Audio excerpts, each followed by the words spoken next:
কাৰ্বি আংলং সাহিত্য পৰিষদৰ কাৰ্যবাহী সদস্য লুনচিং টেৰ্ণৰ মহানুভৱতা কোভিড-19 প্ৰতিহতৰ বাবে চিএমৰ সাহায্য পুঁজিলৈ 5,06,464 টকা আগবঢ়ালে। আৰ্থিক সাহায্য প্ৰদানৰ নামতো দুৰ্নীতি। এই দুৰ্নীতিৰ অভিযোগ একাংশ বিজেপি কৰ্মীৰ বিৰুদ্ধে।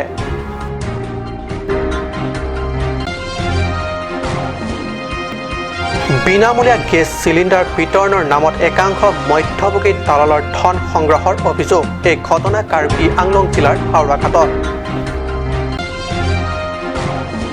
নমস্কাৰ, ষ্টুডিঅ'ত মই পৰজ্যোতি শৰ্মা। এতিয়া আগবাঢ়িছোঁ প্ৰথমটো অসমীয়া প্ৰাইম টাইম বাতৰিলৈ।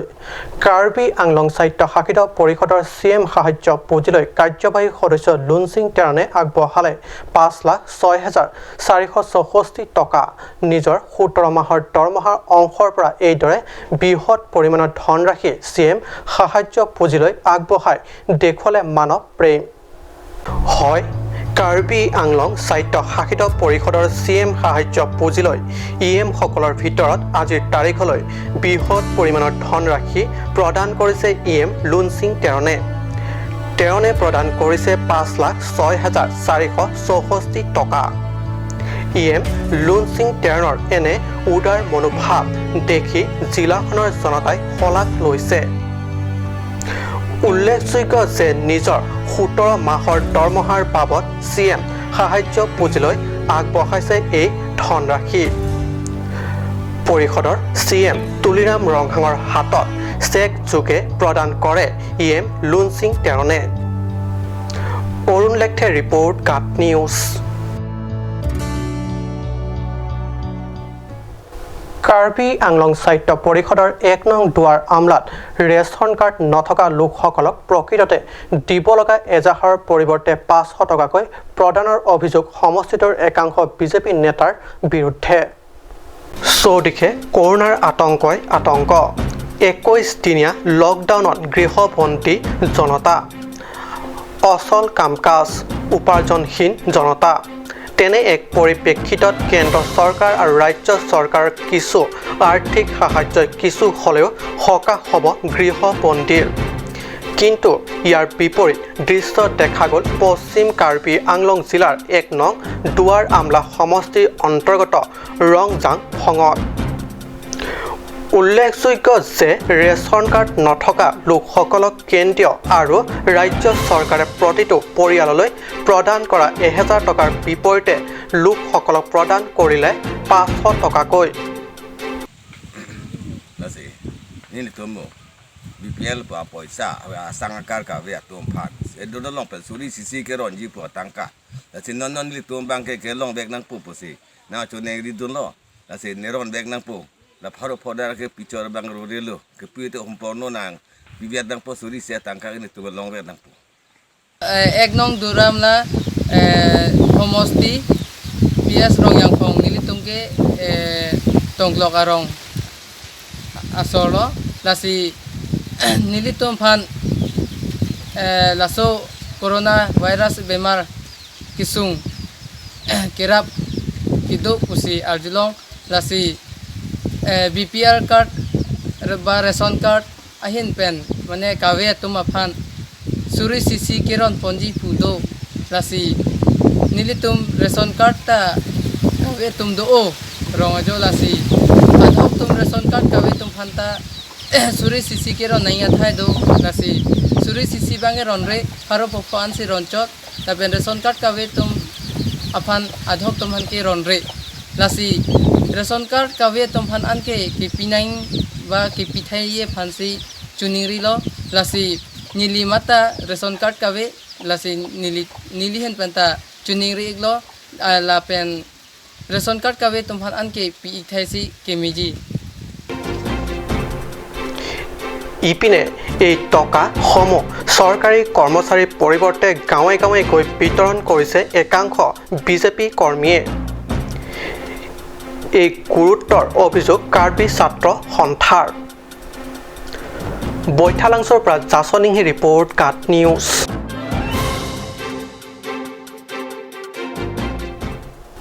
যি সময়ত মহামাৰী কৰোনাৰ আতংকত বিশ্বত প্ৰস্তমান দিনে দিনে কৰোনা তথা কোভিড-19ত আক্ৰান্তৰ সংখ্যা আৰু মৃত্যুৰ সংখ্যালৈ চাই পৰিত্ৰাণৰ বাবে নিজ নিজ ঘৰত আবদ্ধ থকা অৱস্থাত দুখীয়া পৰিয়াললৈ সকাহ দিবৰ নিমিত্তে চৰকাৰে প্ৰদান কৰা চিলিণ্ডাৰ বিতৰণৰ নামতো একাংশ অসৎ দালালৰ ধন সংগ্ৰহ।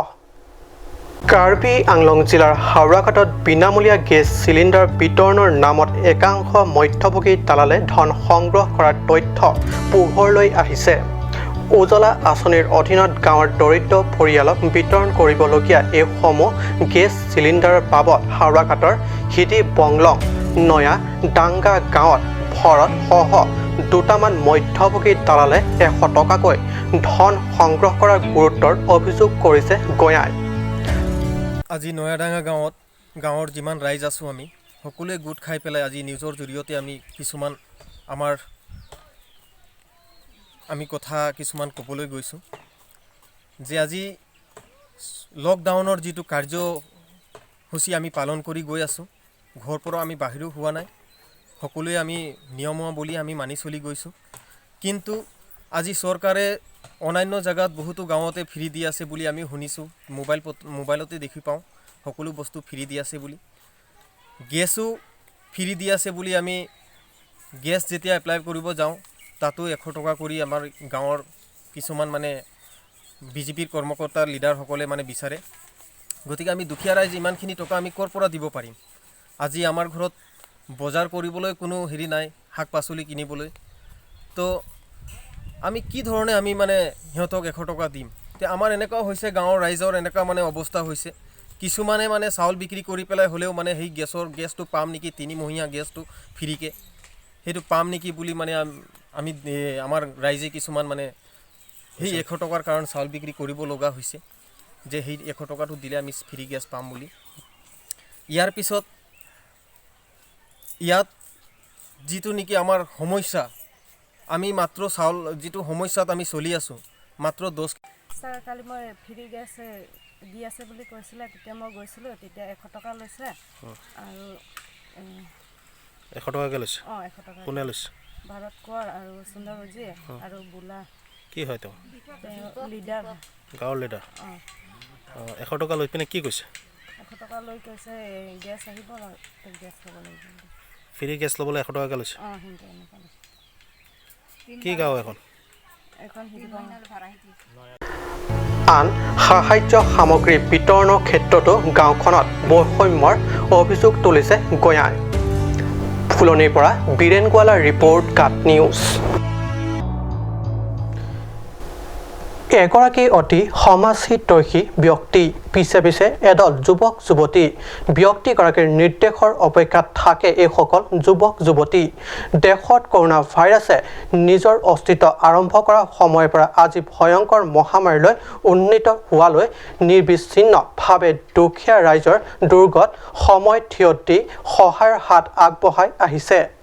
চৰকাৰী উচ্চ পদস্থ বিষয়া হৈও সাধাৰণ ৰাইজৰ প্ৰতি আছে অগাধ মানৱীয় প্ৰেম। হয়, ব্যক্তিগৰাকীৰ নাম হৈছে সত্যজিৎ হাজৰিকা, DIG, বিশ্বব্যাপী কৰোনা তথা কোভিড-19 সৰ্বত্ৰ ত্ৰস্তমান হ'বলৈ আৰম্ভ কৰিছিল। ভাৰতবৰ্ষত কৰোনাই কেইবাটাও স্থানত নিজৰ অস্তিত্ব দেখুৱাই দুই এজনৰ শৰীৰ সংক্ৰমণ আৰম্ভ কৰিছে। এনে সময়তে কৰোনাৰ বিষয়ে আৰু কৰোনাৰ পৰা জনতাক সজাগ আৰু সতৰ্ক থকাৰ বাবে ডিফুৰ বিভিন্ন স্থানত সজাগতা সভা পাতে। তেখেতৰ সকলো সময়তে লগ তথা সহযোগ দিয়া হেল্পিং হেণ্ড নামৰ সামাজিক অনুষ্ঠানৰ যুৱক যুৱতীয়ে বিষয়াগৰাকীৰ নিৰ্দেশত লুম্বাজং পৰিষদ সমষ্টিত কৰোনা ৰোধৰ বাবে 21 দিনীয়া লকডাউনত ঘৰত আবদ্ধ দিন মজুৰি কৰি জীৱন নিৰ্বাহ কৰা দুখীয়া পৰিয়াললৈ আগবঢ়াই যায় লকডাউনৰ প্ৰায় প্ৰতিদিনে। লুম্বাজং পৰিষদ সমষ্টিৰ বিভিন্ন ভিতৰুৱা এলেকাত সোমাই গৈ হেল্পিং হেণ্ড নামৰ অনুষ্ঠানত নেতৃত্ব দিয়া যুৱক ৰাংচিনা হানছে আৰু তেওঁৰ সহচৰসকলে দিনত বিতৰণ কৰে চাউল, দালি, আলু, তেল, মিঠাতেল আদি খাদ্য সামগ্ৰী। তদ্ৰপ আজিলৈও অব্যাহত এইদৰে ঘৰত আবদ্ধ দুখীয়া ৰাইজলৈ খাদ্য সামগ্ৰী বিতৰণত news desk report cut news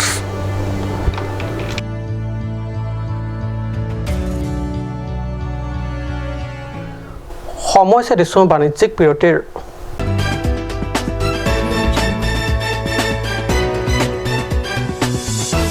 Start here, right anywhere. Eastern Motors, authorized dealer of Royal Enfield, Rongkila, near Don Bosco School, D4 782460 Assam. Easy finance available here. For more information, kindly contact Sales Bokazan 7896169021.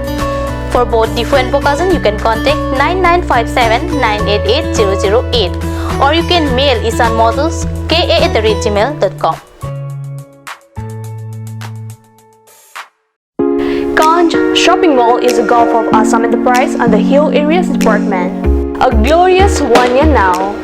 Here's everything you need: groceries and household supplies, cosmetics, personal care and skincare essentials, appliances and electronics, stationery, men's and women's clothing along with tribal clothing.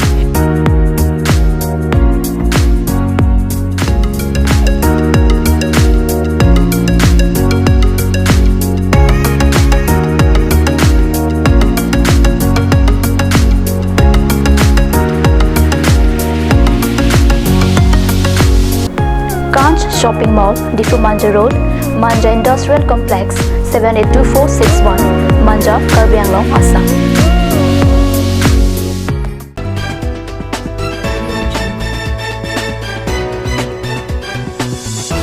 বিৰতিৰ পিছত পুনৰ বাতৰি মজিয়াত corona virus ৰোধৰ বাবে দেশজুৰি অব্যাহত 21 দিনীয়া লকডাউনৰ বাবে দুখীয়া তথা দিন মজুৰি কৰি পৰিয়াল পোহপাল দিয়া সকলৰ বাবে হৈ পৰিছে হাহাকাৰ অৱস্থা হাতত সাঁচতীয়া টকাৰ অভাৱত কেতিয়াবা কাহৰ গেলামাল দোকানখনৰ পৰা চাউল দালি বা আলু কিনিবলৈ অপৰাগ দুখীয়া লোকসকল এনে পৰিস্থিতিত এই সকল দুৰ্গতজনৰ ওচৰত বিভিন্ন মানৱদৰ্দী ব্যক্তি তথা সামাজিক অনুষ্ঠানে আগবাঢ়ি আহিছে সহায় কৰিবলৈ এই পৰিস্থিতিত অধিক হাহাকাৰ তথা নাজল নাথললৈ অৱস্থা হৈছে দিন মজুৰি কৰি জীৱন নিৰ্বাহ কৰা শ্ৰমিক বা দুখীয়া খেতিয়কসকলে এনে পৰিস্থিতিত আৰ্তজনৰ ওচৰলৈ খাদ্য সামগ্ৰী থিয় দিছে একাংশ ব্যক্তি তথা সামাজিক অনুষ্ঠানসমূহ ডিফুৰ অনুপম ইংলেং অসীম ইংলেং অমৰজিৎ ইংলেং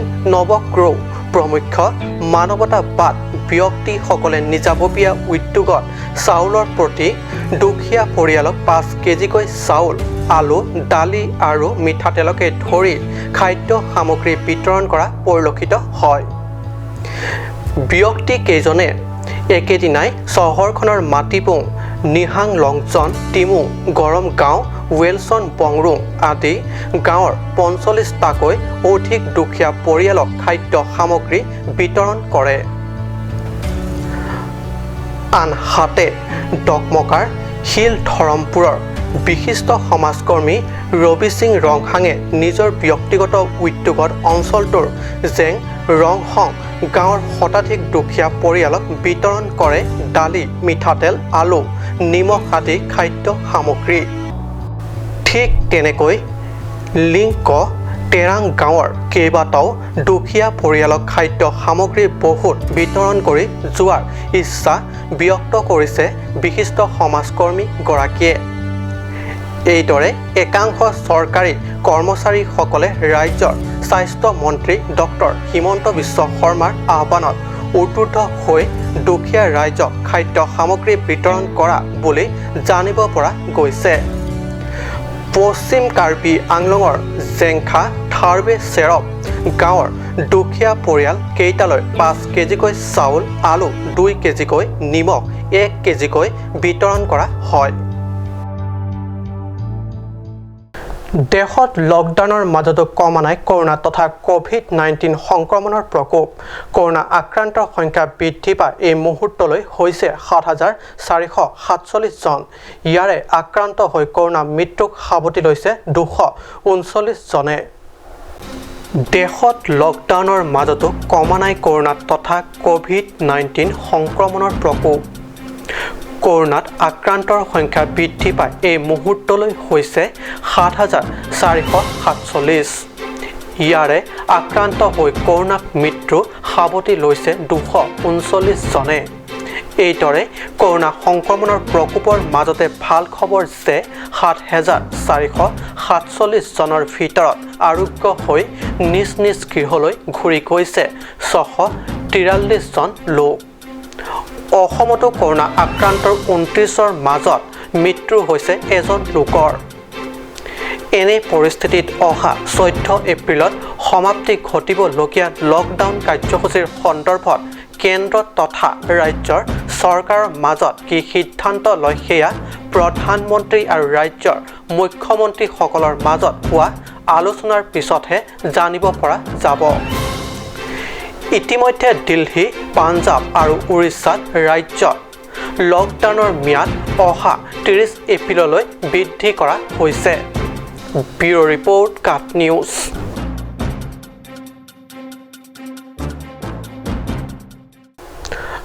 আজি অসমীয়া প্ৰাইম টাইম বাতৰি ইমানতে সামৰিছোঁ ধন্যবাদ